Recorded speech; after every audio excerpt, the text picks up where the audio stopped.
Bonjour internautes de Comme au cinéma, aujourd'hui on se retrouve pour parler d'une série, et en plus une série française d'animation de qualité, je parle bien évidemment de Last Man. Alors aujourd'hui pour en parler on est avec Jérémy Perrin, réalisateur, et Laurent Sarfati qui est directeur d'écriture. Hello. Tout de suite, la bande-annonce. Tous mes problèmes sont envolés, au loin les gens sourient. Les oiseaux quand ils volent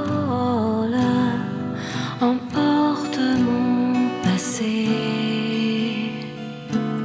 Alors le premier sujet que je voudrais aborder avec vous c'est est-ce qu'au final Last Man c'est pas le match parfait entre justement l'univers de Last Man, la bande dessinée et votre univers à vous, parce qu'on retrouve énormément d'éléments dans la série qu'on retrouve dans vos anciens projets. Je pense à Trucker's Delight avec cet humour très porté sur le sexe, Detective God avec ce côté polar, thriller mais surtout humoristique, ou encore Fantasy Die avec ces monstres qui font penser au Roitelet.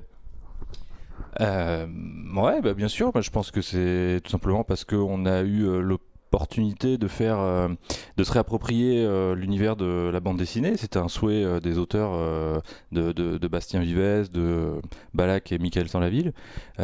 Du coup, ouais. Comme Laurent et moi, on était également au scénario, enfin je veux dire Laurent évidemment puisqu'il est directeur d'écriture, mais moi aussi j'ai participé au scénario.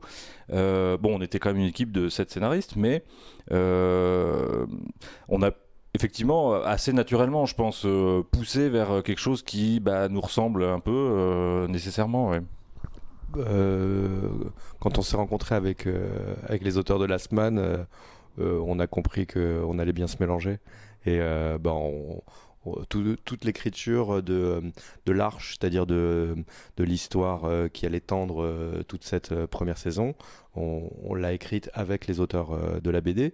Et après, la série, on l'a écrite avec Balak, qui est l'auteur principal, le scénariste principal de Last Man, la BD.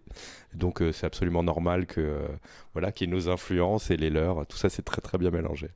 Et vu que tu parles d'influence, c'est vrai que la semaine est bourrée de références. Il y a justement, moi, face au Roitelet, je pensais notamment à The Thing de Carpenter. Il y a quelque chose de très Cronenberg, aussi Actioner 80-90. Est-ce que vous pouvez justement nous parler de vos influences cinématographiques, pop culture? C'est un vaste mélange qui va effectivement du cinéma de genre américain à l'animation japonaise, qui est elle-même influencée. Enfin, l'animation japonaise, par son économie de moyens, s'est lancée dans une compensation du nombre de dessins par des cadrages très cinématographiques empruntés justement au polar, qui ont des cadrages très expressionnistes, etc. Bon, du coup, ouais, ça va de Cobra à effectivement The Thing ou les aventures de Jack Burton dans Les Griffes du Mandarin. Donc Carpenter clairement, Cronenberg aussi pour tout ce qui est body horror. Ouais, c'est la foire à la saucisse, mais ouais, il y a aussi du King of Fighter là-dedans. Enfin, il y a du jeu vidéo, il y a vraiment de tout. Il y a des choses plus ou moins conscientes et d'autres qui le sont beaucoup moins, qui sont simplement des choses qu'on aime. C'est ça, des choses qu'on aime, une ingurgitation de choses qu'on a consommées culturellement et qui sont maintenant en nous, qui font partie de notre ADN. Enfin, c'est le lot de tout, je pense, toute fiction d'être le résultat de plein d'influences, quoi. D'une manière générale, tout ce qui est scénario a été très influencé par les séries. Et on avait 2 séries de référence, Buffy de Joss Whedon, qui est excellent. C'est une religion, mais ouais, c'est extraordinaire ce boulot. Et pas mal Supernatural. Parce que c'est des séries qui s'amusent à jouer avec les genres et de sauter de genre en genre. Et pour la mise en scène, c'est beaucoup le cinéma qui a influencé Jérémy. Et Brian De Palma, t'as oublié. Oui, parce qu'après je l'ai déjà dit dans plein d'autres interviews, Oui, donc c'est là vrai. j'ai essayé de ressortir Cobra pour pas dire tout le temps De Palma, Argento, Ouais, du coup je l'ai Argento dit, aussi, ouais. mais oui, voilà, plutôt des cinéastes maniéristes comme même Sergio Leone. Enfin, voilà, c'est ce genre de cinéaste là, quoi.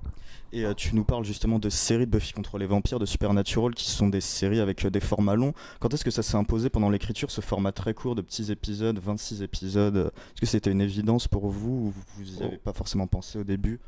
On avait une idée de la durée totale de tous les épisodes mis bout à bout. Et on voulait faire une série qui est une grande arche, qui raconte une saga. Et du coup, en gros, on avait le choix entre 26 fois 13 minutes ou 13 fois 26 minutes. Et 13 épisodes, ça nous semblait un peu frustrant. Donc on a opté pour 26 épisodes et on a essayé de faire rentrer 26 minutes en 13 minutes. Et au début, quand on a commencé à avoir des scénarios finis, j'ai eu très peur. Je me suis dit non mais ça va être trop speed, on va rien comprendre. En plus, dans chaque épisode, on essaye de faire rentrer une histoire, 3 histoires, une histoire principale, une histoire secondaire, et puis une histoire qui va dessiner l'arche dramatique, puisque c'est une série à suivre. Et ça fait beaucoup à faire rentrer dans 13 minutes. Et en fait, quand j'ai vu le résultat, j'ai trouvé que c'était un accident favorable. En fait, ça donne un rythme que j'ai jamais vu. Et bon, il faut s'accrocher, mais ça va vite. Mais c'est très agréable, je trouve. Et vu qu'on parlait des actionneurs, moi ce que j'aimerais beaucoup parler, parce que chez Comme au cinéma on adore parler de l'équipe technique, justement de cette VF qui est justement très actionneur 80-90, ultra parodique, stéréotypé, drôle. Comment est-ce que vous êtes entouré justement pour cette VF? Est-ce que vous avez participé au processus du choix des doubleurs? Oui, bien sûr. En fait, le plateau de comédiens était dirigé par Martial Leminou, qui s'avère être aussi la voix principale, enfin la voix de Richard Aldana. Et avant de commencer, pour le casting, il nous a aussi demandé si on avait des choix, des envies, des comédiens dont on connaît le nom ou dont on aime le travail, etc. Donc c'est vrai que on y avait réfléchi avec Balak, qui avait proposé à Vincent Ropion, qui est la voix connue chez les amateurs de dessins animés, de la voix de Nicky Larson. Mais aussi on avait pensé à William Corrin, qui pour moi représente tout un grand écart de l'animation adulte, à savoir c'est lui qui dirige et qui fait beaucoup de voix dans South Park, qui a également fait beaucoup de voix dans tout ce qui était manga vidéo, dans Venus Wars, dans Urotsuki Doji, dans Cyber City, Oedo. Bref, je trouvais qu'il représentait c'était pour moi une voix qui représentait je sais pas, un étendard, disons, de l'animation adulte dans tout ce qu'elle peut avoir de plus étendu. Bref, et du coup, je me dis, ce serait bien qu'on l'ait lui. Voilà. Après, on a proposé aussi des gens qui étaient peut-être un tout petit peu moins aguerris ou qui avaient moins d'expérience dans le travail de doublage. Et en fait, on a mélangé tout ça parce que Martial, lui aussi, est arrivé avec des propositions. Et bien sûr, il y a eu un casting et j'étais là et on en a même tous parlé, même avec les scénaristes à l'époque, qu'on avait fait déjà quelques sélections et tout le monde a un peu donné son avis sur les voix et qui ferait quoi. Et on était là à l'enregistrement des voix pour diriger, donner les intentions, mais on a travaillé d'une manière relativement originale. C'est qu'on les acteurs ont travaillé sur les textes sans avoir les images, donc ils n'avaient aucune idée de ce à quoi ils ressemblaient, même de l'environnement dans lequel ça allait se jouer, etc. Donc ils sont vraiment appropriés les textes et c'est à partir de ces voix que les dessinateurs et les animateurs ont fait les expressions des visages et on fait les intentions d'animation. Donc je trouve que ça donne beaucoup de naturel, cette technique, au résultat final. Et vu que la série a été diffusée sur France 4, qui est une chaîne qui ne sait pas trop où se placer, qui diffuse beaucoup dessins animés pour enfants, vous avez jamais été tenté un moment d'alléger un petit peu la semaine pour la diffusion? Jamais. Aucune restriction? Jamais. Non, jamais, sauf pour des raisons de sens de scène ou de narration. C'est-à-dire qu'il y a des moments où si on laissait faire les équipes dans leur coin, c'est vrai qu'il y a cette tentation comme on est pour adultes, ça y est, on fait n'importe quoi, on fait ce qu'on veut et tout, mais on peut pas non plus faire n'importe quoi. Il y a des limites imposées par une scène. Qu'est-ce qu'on raconte, qu'est-ce qu'on veut raconter, et justement, c'est pas parce qu'on est pour adultes que les personnages vont se balader à poil en permanence. Enfin, on s'en fout au bout d'un moment. Ce qu'on veut, c'est qu'on nous raconte une histoire. Et il faut avoir les moyens de ce qu'on raconte et pas juste mettre de la violence gratuite à tout va ou des gros mots dans tous les sens pour rien. Enfin, voilà. C'était le deal avec France Télévisions. On passait dans une case qui avait été ouverte par l'Attaque des Titans. Donc niveau violence, on savait que de toute façon on n'irait pas jusque-là parce qu'on n'en avait pas envie. Mais en tout cas, tout le long, ça a été une carte blanche et ça a été à nous d'utiliser cette carte blanche le plus judicieusement possible. Parce que après, quand on a tous les droits, on est très tenté de faire l'imbécile, surtout quand on est imbécile. Et Mais donc en fait, il a fallu se gérer, quoi. Ouais, c'est ça. En fait, le truc, c'est que très vite, je me suis dit non, il faut pas qu'on soit des sales gosses. Il faut pas qu'on gâche ce truc en étant des ados attardés qui vont cracher partout, pisser par terre. Enfin voilà, il fallait un peu de tenue quand même et dire genre voilà, c'est sérieux. Fallait pas que ça se fasse au détriment de l'histoire, en C'est fait. ça, ouais, exactement. Ça reste une histoire mature. Voilà. Et du coup, je voulais revenir sur l'équipe technique. Donc la BO, elle a été primée aux Emmy Awards. Fred Avril et Philippe Monteil ont travaillé sur la musique. Voilà, je veux aussi que vous nous parliez de cette rencontre avec ces artistes, cette bande originale, parce que c'est vrai que dans la semaine, il y a aussi un univers musical, pas que visuel. Bah, ouais, alors je les connais depuis super longtemps en fait. Philippe, j'ai travaillé avec lui pas mal de fois sur des petits projets, des pilotes, des courts-métrages, des choses comme ça. Mais jusqu'à présent, il n'avait jamais été payé pour qu'on bosse ensemble. Dans sa vie. Et dans sa vie peut-être aussi, ouais. Bon, en tout cas, là voilà, se présenter une occasion de travailler enfin ensemble et qu'il soit payé pour. Et Fred, j'avais jamais travaillé avec lui, mais je le connaissais aussi depuis longtemps. Et il avait émis le désir qu'on bosse ensemble depuis un moment, mais il n'y avait rien de concret qui se faisait. C'était genre, ce serait cool qu'on travaille ensemble. Ouais. Donc bon, mais il n'y a rien là pour le faire. Donc voilà. Donc là, c'était vraiment l'occasion de les marier. C'est une idée à moi bizarre de me dire bon, voilà, vous avez qu'à faire un groupe. J'ai fondé un groupe avec eux deux, tel un Phil Spector moderne. Et voilà, je les ai enfermés dans une pièce et puis ils ont fait la musique et grand bien on a pris parce que je trouve qu'ils ont vraiment hyper bien bossé. Ouais, c'est complètement dingue ce qu'ils ont fait et ils sont allés bien au-delà. En fait, d'une manière générale, sur tout le projet Last Man, les gens étaient hyper emballés de travailler sur quelque chose dont ils seraient spectateurs, qui en rentrant chez eux, ils auraient envie de voir ça à la télé.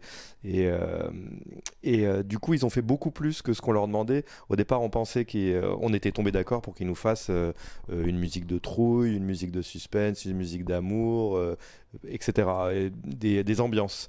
Et en fait, il y a un épisode charnière, c'est l'épisode 5, où il y a une grande baston entre Siri et une sorte d'oiseau géant.